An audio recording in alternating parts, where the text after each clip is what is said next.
परम आदरणीय, अर्चनीय, वंदनीय, प्रातः स्मरणीय साक्षात ब्रह्म स्वरूप सतगुरुदेव महाराज एवं यति मंडल साधु समाज, भिन्न भिन्न नाम रूपों में आप सब जीवात्माओं के चरणों में मेरा कोटि कोट नमन प्रणाम है। सार संगत, जो उपदेश मैं बोलने वाला हूं वह सतगुरुदेव महाराज की दया कृपा से ही बोलूंगा। मैं आज कुछ धर्मों के विषय में कहना चाहता हूं। वो धर्म जिस धर्म को हम आज तक जान ही नहीं पाए। बस मैं इसी विषय पर कुछ व्याख्यान देना चाहता हूं। जितने भी सार संगत यहां बैठे हुए हैं, जितने भी सार संगत यहां बैठे हुए हैं, चाहे वो धर्म गुरु का दरबार हो या फिर सनातन धर्म का स्थल हो, किसी का भी दरबार हो, लेकिन जिस व्यक्ति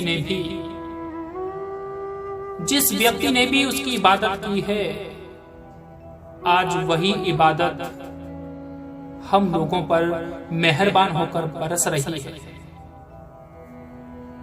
मेहरबान होकर बरस रही है। जिसने हमको जन्म दिया, जिसने हमको जन्म दिया, जिसने हमें उठने और बैठने का सलीका सिखाया, जिसने इंसान से इंसान का मतलब समझाया, आज वही खुदा, वही भगवान, वही गीता, वही कुरान हम सब जीवों के हृदय में रम चुका है। हम सब जीवों के हृदय में रम चुका है, जिसके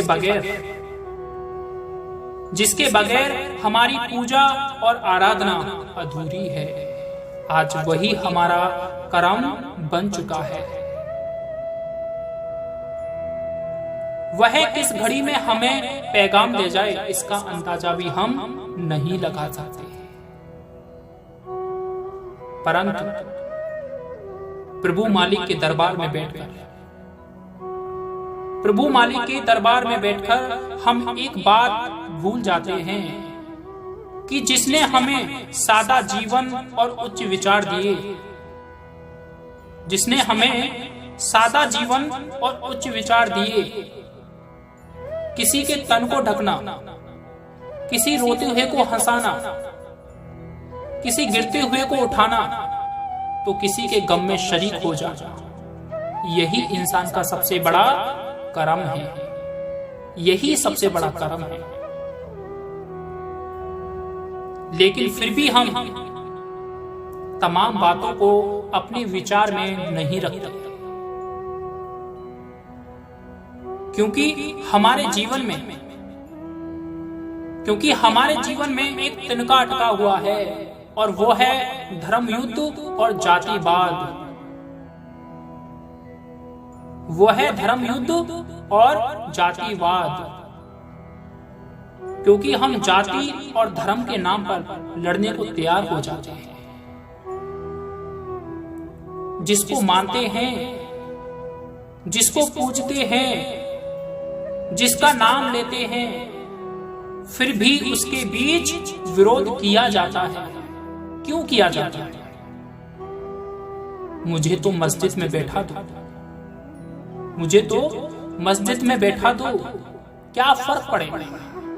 इसी मौज और इसी मस्ती में बैठूंगा। तुम मुझे मंदिर में बिठा दो, कोई फर्क ना पड़ेगा।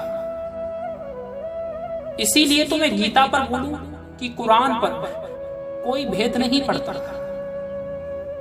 मुझे तो जो बोलना है वही बोलना है, मुझे जो कहना है वही कहना है, मुझे जो गीत गाना है वही गाना है। गीत में वही गाऊंगा, राग में वही गाऊंगा। तुम साज कोई भी मेरे हाथ में थमा दो, तुम साज कोई भी मेरे हाथ में थमा दो, तुम बांसुरी पकड़वा दो तो, और तुम सितार थमा दो तो, बोलूंगा तो वही बोलूंगा, चुप रहूंगा तो उसके लिए ही चुप रहूंगा। मेरी मौन में भी वही, मेरी मुखरता में भी वही। धार्मिक व्यक्ति ना हिंदू होता है, ना मुसलमान होता है, ना सिख होता है, ना ही ईसाई होता है। सिर्फ धार्मिक होता है, सिर्फ धार्मिक होता है। ना मैं किसी को मुसलमान बनाना चाहता हूं, ना किसी को हिंदू। बस इतना कहना चाहता हूं, जो तुमको रुचे, जो तुमको भाए। कुरान की अपनी मौज है, अपनी मस्ती है। अगर भा जाए किसी के दिल को तो बस ठीक, कुरान की नाव बना लेना। और किसी को गीता भा जाए तो क्या अड़चन है, गीता की नाव बना लेना। डूबता कभी ये नहीं देखता कि जो नाव मेरे को बचाने आई है उसका माझी कौन है। ईसाई है कि सिख, हिंदू है कि मुसलमान, आस्तिक है कि नास्तिक, डूबता ये बातें कभी नहीं पूछता। क्योंकि धर्म से जुड़े हुए व्यक्ति का यही कर्तव्य होता है, जो धर्म का सदा ध्यान रखता हो, वह पालन करता हो, धर्म के प्रति आस्था रखने वाला हो, ऐसे धर्मशील पुण्य आत्मा को धार्मिक व्यक्ति कहते हैं। यही संसार का नियम है और यही हमारा लक्ष्य है। भले ही आप किसी भी धर्म से जुड़े क्यों ना हो, फिर भी प्रभु मालिक के दरबार में बैठकर और उनके श्री चरणों में शीश झुकाकर तन मन धन से पूरी तरह अपने आप को समर्पण कर दो, तभी हम धर्म और जाति से मुक्त हो पाएंगे। बोलिए श्री सद्गुरुदेव महाराज की जय।